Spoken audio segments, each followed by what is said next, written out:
yang tidak dikabulkan. Hadis ini sahih, diriwayatkan oleh Imam Muslim dan Nasa'i. Nanti ini dihafalkan. Semuanya, Bapak dan Ibu sekalian, ini hafalkan. Dan baca selalu. Boleh kita baca di saat sujud, boleh. Boleh kita baca di akhir sebelum salam. Kita bisa baca juga di tengah malam. Kita baca, karena di waktu yang terkabulnya doa di tengah malam. Sepertiga malam yang akhir. Ini baca, doa-doa ini. Selalu kita baca. Atau di hari Jumat. Di saat terkabulnya doa, badal asar sampai terbenam matahari. Itu baca. Doa-doa seperti ini supaya kita diberikan ketakwaan oleh Allah SWT. Dan juga tempat-tempat yang lain dan juga waktu yang lain yang memang tempat dan waktu yang diijabahi kita dalam berdoa. Nanti Anda bisa lihat tentang waktu dan tempat itu di buku saya. Doa dan wirid. Di situ saya sebutkan tentang tempat-tempat dan doa, waktu-waktu yang dikabulkan. Di doa dan wirid. Di buku itu saya jelaskan. Yang kelima, untuk mencapai takwa, berteman dengan orang yang bertakwa. Kalau kita ingin menjadi orang bertakwa, teman dengan orang yang bertakwa. Sebab seseorang agamanya tergantung temannya. Kata Nabi, ar-rajul ala dini khalilih, falyanzur ahadukum man yukhalil. Seseorang dilihat dari agama temannya. Maka adalah seorang di antara kalian melihat dengan siapa dia berteman. Hadis ini hasan, riwayat Imam Ahmad, Abu Daud, Tirmidzi dan Hakim. Jadi kita dinilai oleh orang tergantung teman kita. Kalau temannya orang fasik, maksiat, kita akan dituduh oleh orang ini orang fasik juga. Kalau kita berteman dengan orang yang suka minum khamar, orang akan bilang, wah dia berarti juga minum khamar. Kalau kita berteman dengan orang yang tidak sholat, akan dikatakan ini orang tidak sholat. Karena temannya dilihat kepada temannya. Maka kalau teman akrab dengan ahlul bidah juga orang akan tuduh, wah ini orang berarti ahlul bidah. Makanya kita hati-hati. Cari teman yang baik. Makanya Nabi dalam hadis yang lain mengatakan kita harus cari teman orang yang beriman kepada Allah. Kata Nabi, la tusahib illa mu'minan wa la ya'kul ta'amaka illa taqiyun. Kata Nabi, janganlah kamu berteman, janganlah kamu bersahabat melainkan orang yang beriman saja. Dan jangan makan makananmu melainkan orang-orang yang bertakwa. Hadis ini hasan diriwayatkan oleh Imam Ahmad, Abu Daud, Ibnu Hibban dan Hakim. Jadi kita berteman dengan orang yang beriman. Jadikan teman akrab kita, teman yang dekat dengan kita orang yang beriman. Bukan orang kafir, bukan orang fasik, bukan orang yang pelaku maksiat. Kita menghindar dari mereka. Tapi kalau dia teman kita di kantor, kalau di kantor itu atau di pasar ya banyak macam-macam orang. Ya mereka sebagai teman dalam artian kita untuk memberikan nasihat. Tapi jadikan teman akrab berjalan dengan orang itu tidak. Teman akrab kita orang yang beriman. Yang dia akan ingatkan kita selalu. Tapi orang yang fasik nggak akan ingatkan kita. Justru kita diajak untuk maksiat oleh mereka. Kemudian yang keenam. Yang keenam kiat-kiat untuk mencapai takwa. Yaitu menjauhkan perbuatan dosa dan maksiat. Jadi konsekuensi dari takwa meninggalkan perbuatan dosa dan maksiat. Karena meninggalkan dosa dan maksiat adalah hakikat takwa. Allah berfirman, in tajtanibu kaba'ira ma tunhauna anhu kaffir ankum sayyi'atikum wa nudkhilkum mudkhalan karima. Jika kamu menjauhi dosa besar di antara dosa-dosa yang dilarang mengerjakannya, niscaya kami hapus kesalahan-kesalahan kamu dan kami akan masukkan kamu ke tempat yang mulia, itu surga. Kalau kita bahas tentang menjauhkan dosa dan maksiat, yang selalu saya ingatkan, dosa dan maksiat yang paling besar adalah syirik. Setelah itu bid'ah, maka jauhkan. Sebab orang yang berbuat syirik tidak mungkin untuk mencapai takwa. Orang yang selalu berbuat maksiat, selalu berbuat maksiat, nggak akan mencapai takwa. Maka jauhkan perbuatan dosa dan maksiat, maka kita akan mencapai takwa. Kemudian yang ketujuh.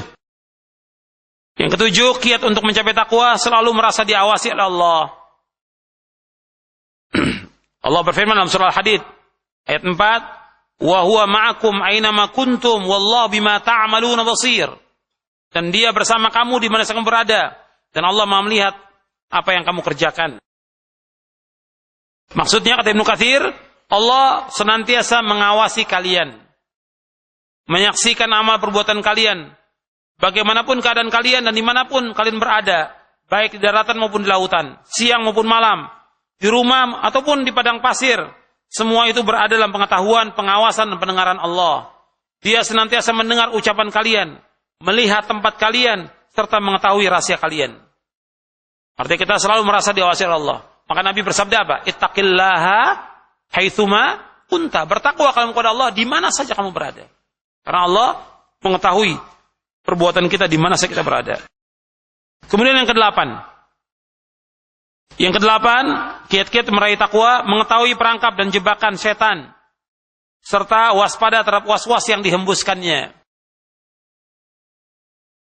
Jadi setan selalu mengajak manusia kepada 7 jalan. Anda melihat perkataan Ibnu Muflih Al-Maqdisi rahimahullah, bahwa setan berdiri di depan orang beriman pada 7 jalan. Yang pertama, kekufuran. Mengajak orang untuk menjadi kafir, musyrik.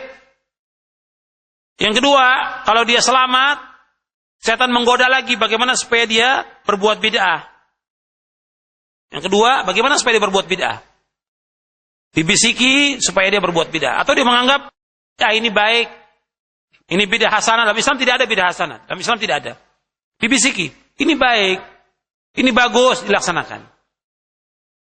Syirik tidak bisa, kemudian kufur nggak bisa, bid'ah.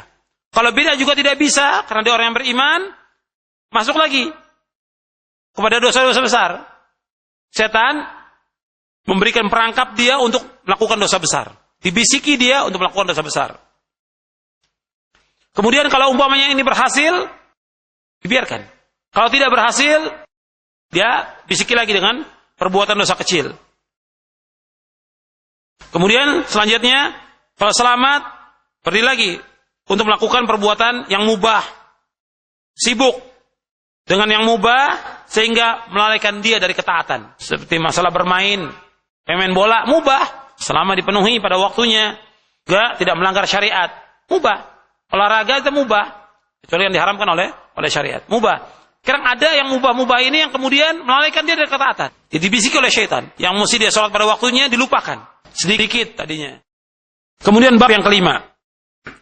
Bab yang kelima, jadi ini yang tadi bab yang keempat ini tentang kiat-kiat meraih takwa ada 8 poin. Kiat-kiat meraih takwa ini ada 8 poin. Bab yang kelima tentang sifat orang yang bertakwa, ini banyak dalam Al-Quran. Saya tidak sebutkan semuanya, saya ambil 1 ayat saja. Dari sekian banyak ayat tentang sifat dari orang yang bertakwa dalam Al-Quran. Antum lihat di halaman 71. Allah berfirman, "Laisal birra an tuwallu wujuhakum qibala al-masyriq wal maghrib, walakinnal birra man amana billahi wal yawmil akhir wal malaikati wal kitabi wan nabiyyin wa atal mala ala hubbihi dzawil qurba wal yatama wal masakin wa ibnas sabil was sa'irin wa fir riqab wa aqama as-salata wa ata az-zakata wal mufuna bi ahdihim idza ahadu was-sabirina fil ba'sa'i wad-dharra'i wa hinal ba's ulaika alladzina shadaqu wa ulaika humul muttaqun."